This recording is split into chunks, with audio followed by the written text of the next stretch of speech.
உலக மக்கள் எல்லோருக்கும் வணக்கம். நான் உங்கள் ஜி கோபால் பேசுகிறேன். நாம் இன்னைக்கு பேசக்கூடிய தலைப்பு என்ன அப்படின்னா, செவ்வாய் பகவானுடைய பெயர்ச்சி. இந்த செவ்வாய் பகவானுடைய பெயர்ச்சி ஆகப்பட்டது ஜனவரி மாதம் 15ஆம் தேதி ஸ்டார்ட் ஆகி ஒரு 42 நாள் பக்கத்தில் அந்த செவ்வாய் பகவானுடைய பெயர்ச்சி. இந்த செவ்வாய் பகவான் ஆகப்பட்டது தனுசு ராசியிலிருந்து மகர ராசிக்கு பெயர்ச்சி ஆகிறார். அப்போ பார்த்தீங்கன்னா இந்த பதிவை நம்ம எல்லா ராசிகளுக்கும் சொல்லிட்டு இருக்கிறோம். இப்போ சொல்லக்கூடிய ராசி ஆகப்பட்டது விருச்சக ராசி. அப்போ இந்த விருச்சக ராசிக்கு இந்த செவ்வாய் பகவானுடைய பெயர்ச்சி எப்படி இருக்கும்? அப்போ அந்த விருச்சக ராசிக்காரர் ஆகப்பட்டது நம்ம இடம் வாங்கலாமா, இல்லை வீடு கட்டலாமா, நம்மளுடைய கோர்ட்டு கச்சேரி பிரச்சனைகள் இந்த சமயத்தில் தீருமா, நம்மளுடைய வாழ்க்கையில ஒன்று சேருவோமா, இல்லை நம்ம வாழ்க்கையில பிரச்சனையாவே இருக்குதே இது தீருமா, இல்லை நம்மளுக்கு தொழில் அமையுமா, ஒரு தொழில் ஆரம்பிக்கலாமா, இல்லை ஆரம்பித்த தொழில் இப்படி மந்தமாக போயிட்டு இருக்குதே. அப்போ இதுக்கு எல்லாத்துக்குமே ஒரு சொல்யூஷன் தேடுவாங்க. இல்லை இது எப்போ மாறும்னு எதிர்பார்த்துட்டு இருக்கிறாங்க. அப்போ விருச்சக ராசி. அப்போ இந்த விருச்சக ராசியினுடைய அதிபதி யாருன்னா செவ்வாய் பகவான் தான். அப்போ அந்த செவ்வாய் பகவான் ஆகப்பட்டது கரெக்டா மகர ராசிக்கு ஜனவரி 15ஆம் தேதி போறாங்க.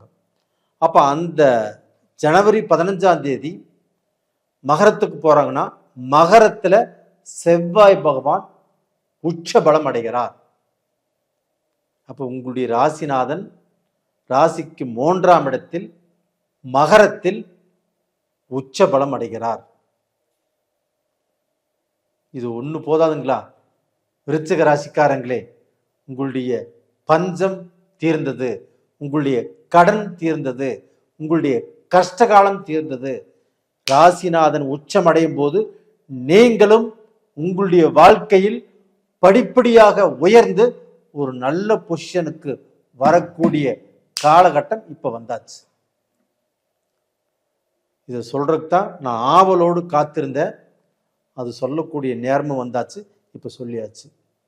அப்ப விருச்சிக ராசிக்காரங்களாகப்பட்டது இப்ப மனசு கெட்டு போய் மனசு வலி எடுத்து மிகப்பெரிய குழப்பத்துல நம்ம இந்த கடனை கட்டிட்டு எப்படியாவது வெளியில வந்துடணும் அப்படின்னு நினைக்கிறீங்க. அது இது நாள் வரைக்கும் கொஞ்சம் குழப்பமா இருந்துச்சு. இந்த 2.5 வருஷ காலங்கள் ஆகப்பட்டது ரொம்ப கஷ்டப்பட்டீங்க, வேதனைப்பட்டீங்க. இதுல ஒரு சில விருச்சிக ராசிக்காரர் தான் நல்லா இருக்கிறாங்க, மீதி நிறைய பேர் கஷ்டப்பட்டுட்டு இருக்கிறாங்க. அப்ப அந்த கஷ்டத்துக்கு உங்களுடைய ராசிநாதன் உச்சபலம் அடைவதால் உங்களுக்கு ஃபர்ஸ்ட் யோகம். அது போக உங்களுடைய ராசிநாதன் 7ஆம் பார்வையாக உங்களுடைய ராசிக்கு 9ஆம் இடத்தை அந்த கடகத்தை பார்க்கிறார். அப்ப அந்த கடகத்துல ஃபர்ஸ்ட் செவ்வாய் பகவான் இங்க நீச்சம். அப்ப அந்த நீச்சமான அந்த இடத்தை செவ்வாய் பகவானை பார்க்கும்போது நீச்ச பங்க ராஜ யோகம். அப்ப அந்த செவ்வாய் பகவான் அங்கே ராஜயோகம் பெறும்போது இந்த விருச்சிக ராசிக்காரர்களாகப்பட்டது இந்த பீரியட்ல நீங்கள் பூமி வாங்கலாம், இல்லைன்னா வீடு கட்டலாம், ஒரு கன்ஸ்ட்ரக்ஷன் தொழில் செய்யலாம், இல்லை நீங்க பார்த்தீங்கன்னா பூமி வாங்கி விற்கலாம், ரியல் எஸ்டேட் பண்ணலாம். அதுபோக டாக்டராக படிக்கிறவங்களுக்கு அந்த படிப்பு கண்டிப்பாக நல்லா இருக்கும். அதுபோக நீட் எழுதுறவங்களுக்கும், அதுபோக இந்த டிஎன்பிசி எக்ஸாம் எழுதுறவங்களுக்கும் இந்த பீரியட் ஆகப்பட்டது கை கொடுக்கும். இல்லை அதுக்கு படிச்சுட்டு இருக்கிறாங்கன்னு வச்சுக்கோங்களேன், இந்த பீரியட்ல நல்ல மெமரி பவர் வரும். அப்போ நம்ம படித்தது மனசுல நிற்கும். அப்போ நம்ம எக்ஸாம் எழுதினாலும் எல்லாத்துக்கும் சரியான பதில் எழுதுவோம். அப்போ இந்த மாதிரியான ஒரு நிகழ்ச்சி நடக்கவிருக்கிறது. அது போக உங்க ராசியிலேயே சந்திர பகவான் நீச்சம். அப்போ வந்து உங்களுக்கு எப்பவுமே மனக்குழப்பம் இருந்துகிட்டே இருக்கும்.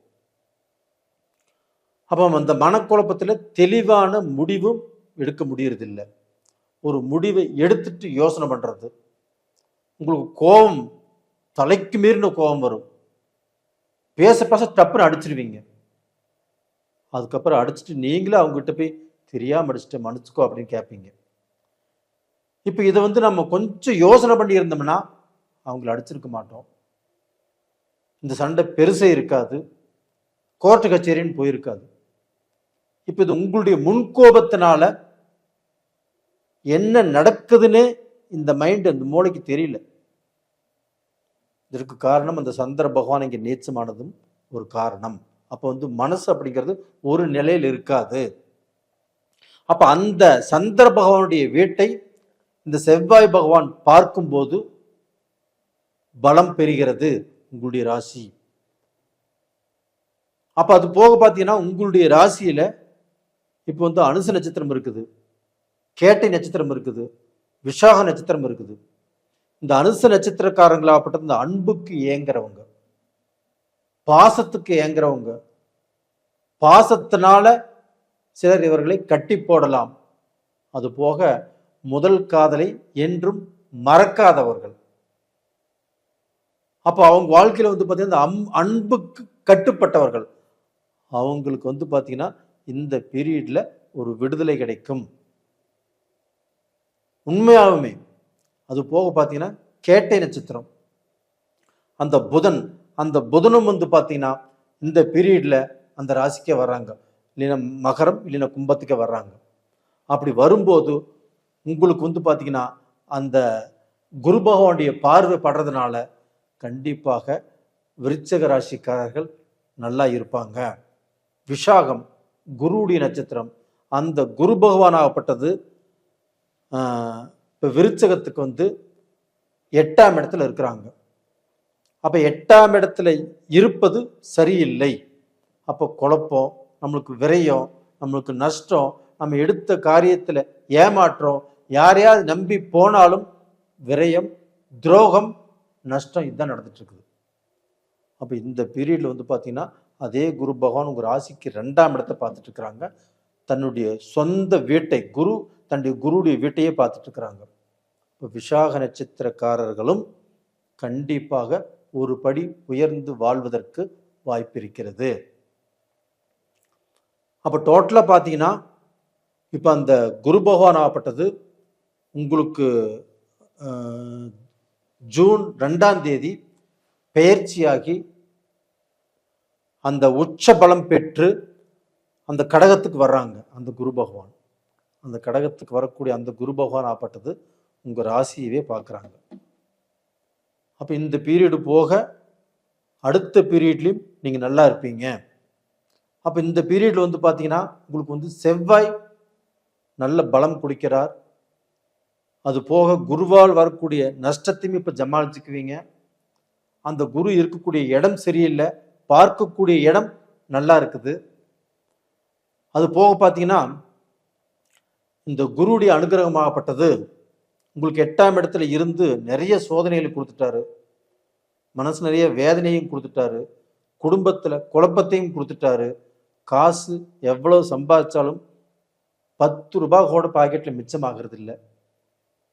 கோடீஸ்வரங்களுக்கு அதே மாதிரி தான், பல கோடிகள் சம்பாதிச்சாலும் அவங்களுக்கு வந்து கடன் கடன் கடன் அப்படியே போயிட்டு இருக்குது. அப்போ இதற்கு காரணம் அப்படிங்கிறது பெரும் பணத்தை கொடுக்கக்கூடிய குரு பகவானே 8ஆம் இடத்தில் இருக்கிறது தான் காரணம். ஆனால் இப்போ செவ்வாய் பகவான் உச்சமானதுனால அதுலேருந்து கொஞ்சம் வெளியில் வருவீங்க, கண்டிப்பாக நல்லா இருப்பீங்க. அப்போ வந்து நீங்கள் இந்த பீரியடில் வழிபட வேண்டிய தெய்வம் எது அப்படின்னா, ஈரோடு மாவட்டத்தில் கொடுமுடி அப்படிங்கிற ஊரில் அந்த மும்மூர்த்திகள் ஸ்தலம் இருக்குது. அங்கே போய் நீங்கள் வழிபட்டுட்டு வாங்க, கண்டிப்பாக உங்களுடைய கஷ்டங்கள் தீரும், உங்களுடைய கடன் பிரச்சனையும் தீரும், உங்களுடைய வாழ்க்கையும் ரொம்ப நல்லா இருக்கும். என்கிட்ட போன 2 வாரத்துக்கு முன்னாண்ட ஒருத்தர் சிங்கப்பூர்லேருந்து கால் பண்ணியிருந்தாங்க. நீங்கள் சொன்ன மாதிரியே இப்போ எல்லாமே நடந்துட்டு இருக்குது. அதே போக நான் இந்த பீரியடில் செவ்வாய் பயிற்சி வருது, இந்த செவ்வாய் பயிற்சிக்கு இந்த கோயிலுக்கு போங்கன்னு சொன்னேன். அவங்க அங்கிருந்து இங்கே வந்து இந்த கொடுமுடிக்கு போய் சாமி கும்பிட்டு அவங்க போயிருக்கிறாங்க. கண்டிப்பாக அவங்களும் நல்லா இருப்பாங்க. நான் சொன்ன பிரகாரமே அவங்களுக்கு எல்லாமே சக்ஸஸ் ஆகிட்டு இருக்குது. அதனால தான் நம்ம வார்த்தையில் ஒரு நம்பிக்கை, அந்த நம்பிக்கையை வச்சு இங்கே தமிழ்நாட்டுக்கு வந்து அந்த சாமியை கும்பிட்டு போயிருக்கிறாங்க. கண்டிப்பாக நல்லா இருப்பாங்க. அது போக நீங்கள் அனுப்பிச்ச ஜாதகத்தையும் நான் எல்லாத்துக்கும் பார்த்துட்டு தான் இருக்கிறேன். அது போக நேயர்களே, உங்களிடமிருந்து விடைபெறுவது உங்களின் ஜி கோபால். நன்றி, வணக்கம்.